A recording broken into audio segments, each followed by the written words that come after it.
ताज्या बातम्यांसाठी महान करेला सबस्क्राइब करा आणि बेल आयकॉनला क्लिक करा। प्रतिकूल परिस्थितीतही शिक्षण घेण्याचा गुण डॉक्टर बाबासाहेब आंबेडकरांपासून घ्यावा। दिलीप शिरडोणे। शिक्षण हे वाघिणीचं दूध आहे, ते पिल्याशिवाय गुरगुरता येत नाही हे ओळखून दीनदलित अस्पृश्यांना गुलामगिरीतून मुक्त करण्यासाठी डॉक्टर बाबासाहेब आंबेडकरांनी शिक्षणाला महत्त्व दिलं।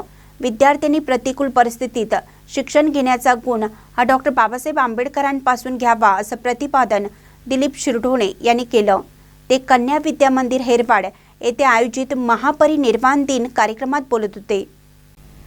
प्रारंभी मुख्याध्यापक सुभाष तराळे यांच्या हस्ते प्रतिमा पूजन करण्यात आलं।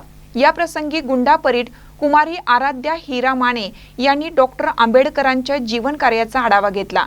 या प्रसंगी बाबालाल बांदार, गीता ढवळे, धनश्री होनमाने, ज्योती परीट यांच्यासह विद्यार्थिनी उपस्थित होत्या। महानकर न्यूजसाठी महेश पवार, हेरवाड।